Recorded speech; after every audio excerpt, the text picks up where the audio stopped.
21 and 8.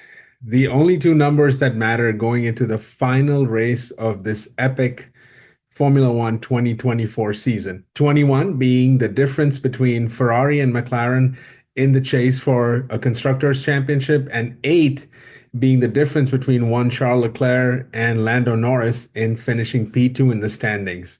Will either of those happen? Will Ferrari be able to finally capture a championship in almost 2 decades? Will Charles Leclerc come P2 once again in a span of 3 seasons? Who knows what will happen? But let's dive into what the biggest storylines are heading into this last Grand Prix weekend. Okay, Tide Pod community, I am back. I'm better than ever. Took a quick sabbatical to enjoy some much needed family time, but I'm back and ready for the final race of the season. And of course, what I come back to is an outstanding battle that will come to close the season out. Of course, I wanted to see the championship, the drivers' championship, go down to the line, but Max Verstappen has been so supreme that kind of knew after Brazil that that wasn't going to be a possibility. And oh, let's just admit it that Lando Norris isn't the worthy competitor to Max just yet. He will be in the future, I believe, but he isn't right now. Anyway, I am looking forward to this weekend at best because it is the first time in what seems like a long, long time in which Ferrari actually have a chance of coming second in the constructors. Let's rewind back a couple of races. Las Vegas should have been a Ferrari forte, a Ferrari track. They seem to be nowhere on that race relative to where the competitors were.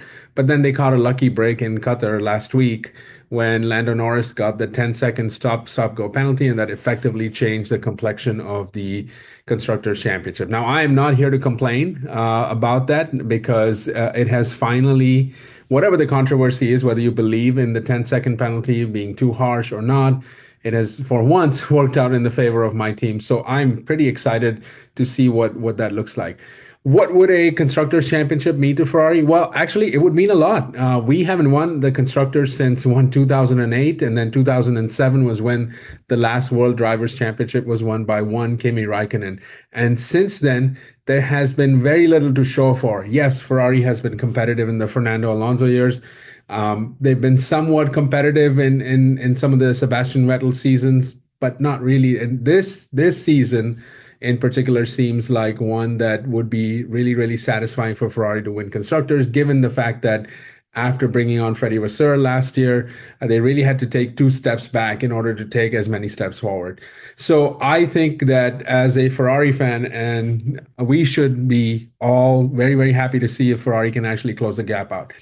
Abu Dhabi on paper is a Ferrari track, and therefore you would hope, you would assume that they would have somewhat of an advantage going in there. But I suspect that McLaren themselves will be competitive enough. So the question is, can both Charles and Carlos maybe finish P1 and P2 and keep the McLaren drivers as far below as possible? We will see. Qualifying seems to be McLaren's forte of late, whereas Ferrari goes in for a more race oriented setup. And of course, a lot can happen in Abu Dhabi, as we've known over the years. There has been a lot that has happened there. So, all in all, I am believing in red, but we will see what happens. Nonetheless, it should make for an exciting, exciting final race weekend, which the season has provided many, many races of. What I want to get to is slightly more important, and that is about Charles Leclerc. So, can we talk about him, right? What a season this has been for Charles. I firmly believe, and if you're a person that can do a little bit of introspection, that had the stretch of races after Monaco, I'm thinking Canada, I'm thinking Spain to a certain extent, even before Monaco, and a couple of races there where there were some really boneheaded mistakes made by Ferrari and even Leclerc himself to a certain extent. I kind of think that given his late season form, he would have been in the championship mix with Max and a much more fierce competitor to Max. Unfortunately, Ferrari lost too much ground in that four race stretch between Monaco and Baku, and that kind of really really put Leclerc out of reach for Max. And then of course Max has been so sublime and supreme, and there have been no real errors on his part or Red Bull's part. And so I think that it would have made for a far more competitive championship fight, at least for the World Drivers' Championship. Nonetheless, it's not happening. What Leclerc now has in his reach is an 8 point difference between him and Lando, thanks again to Lando's 10-second stop go penalty in Qatar. And what that means is Leclerc can pretty handily beat Lando if he finishes P1 and Lando manages to finish outside of the podium. And of course, there are other combination as well. So this is not the only way to kind of do it. But I would personally like to see Leclerc finish first or maybe second at that and see if there's any chance at it. Did have a pretty good finish last year. Those of you might recall that he kind of dropped back behind Sergio to give Red Bull an advantage and then kind of help themselves against Mercedes. But it couldn't really happen last year. But this year would be great. Now, the thing that we need to really think about and talk about with this is what does this P2 mean for a driver and a driver of Leclerc standard, who I believe is on level with, in terms of talent, in terms of capability, with the greatest of drivers. Of course, he does not have titles to show for, so I'm not necessarily comparing him to Max by any stretch of the imagination or Lewis either. But if you were to look at drivers outside of Max and Lewis that could be that are world championship ready, I think that Leclerc would have to be at the top of your list, if not at the near top of your list.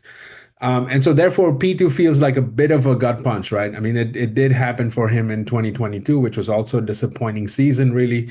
But this year feels different. And what I thought was interesting was throughout the race weekend in Qatar, and especially at the end of the race, Leclerc was asked repeatedly what a P2 finish would mean for him.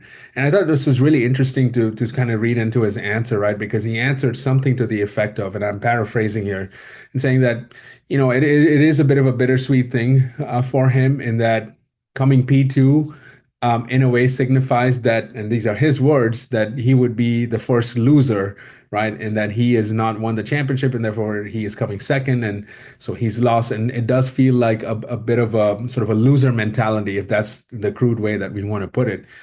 Um, and I think that's an interesting perspective, right? Because we talk often, and Shez and I debate quite often the sort of the psyche and the mentality of Formula One drivers. And I'm usually on each and every one of those drivers' side, except for one Lance Stroll, who I don't believe should be racing. I firmly believe that when athletes tell us what is on their mind, that we should actually respect it and take it as a positive, because what these guys are doing is quite amazing. So for Leclerc to come out and say, look, P2 would be great, but it really kind of feels like, I'm the first loser. I'm not sure there's a lot of pride in that. But then he also kind of gave the other side of the coin, which is that given how the season has gone, given how dominant McLaren have been, they have had by far the quickest car for a majority of the season. So in a way, Charles Leclerc being able to fight his way back to P2 in the standings would be really good, and probably second compared to what Max has done this year, which is to win in a car that really has no business winning the championship, either of the championships, to be honest. And what Max has done a masterful job of is find a way to defend his lead ever since Miami, and has done a brilliant job of it and is well deserving of it. And so in that same way, I personally feel that a P2 finish for Charles would be a good sort of reward for him and for the team, in that they have been able to kind of make their way back after what has appeared to be a very up and down kind of season, up at the beginning, down in the middle, then kind of up, kind of down. And what it might also serve to do is help him sort of kind of get that jump start over Lewis next year as well. And more on that later. But I think this is a fascinating read into the minds of Formula One drivers, right? And here you have it. And I was having this debate with Shez and saying, well, what if he says he would love to come P2 and sound joyful about it? We in the content creation business and in the media would be killing him for having that kind of attitude. And oh, by the way, on the flip side, if he says, nah, I don't really care about coming second, then some of us would attack him and say, wow, you don't even care enough to compete, or what's the point of even showing up, kind of thing.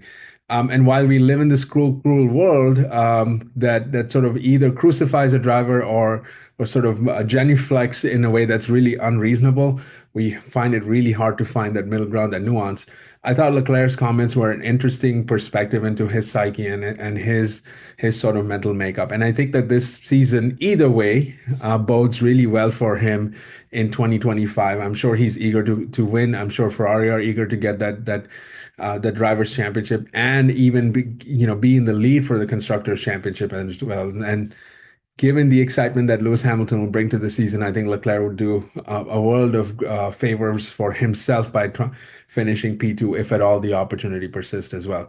And it's another big weekend for the Leclercs, obviously, with his younger brother Arthur Leclerc starting in FP1. Can be interesting to see how those grid timings will look like. No, I mean you'll have two LECs, right? So we're gonna have to figure out which Leclerc is faster or not. They're in the same car essentially too. So what an exciting weekend! I am rooting for a Ferrari win.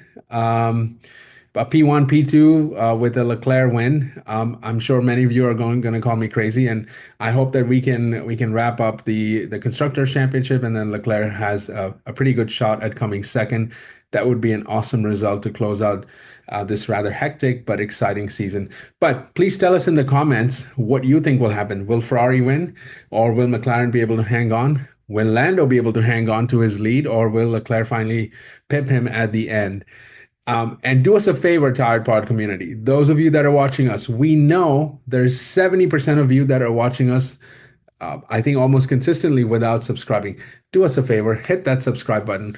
We are inching close to 1,000 subscribers. We'd love to hit that number. And if we do hit that number, I will pop some confetti live on one of the shows. It'll be a nice, quick surprise. Do us a favor, hit that subscribe button. Give us a comment. Tell us what's going to happen this final race weekend. If you have a crazy, crazy prediction, put that in there. We'll talk about it when we come back. And stay tuned for more of what we're going to do. We've got a good lineup of things set up for this offseason. Much to look forward to. All the drivers' changes. Of course, Lewis Hamilton joining Ferrari. More to come on that as well. And we will take many different things in context and look at the season that was and the season that's coming up too. So thanks for watching. See you in the comments.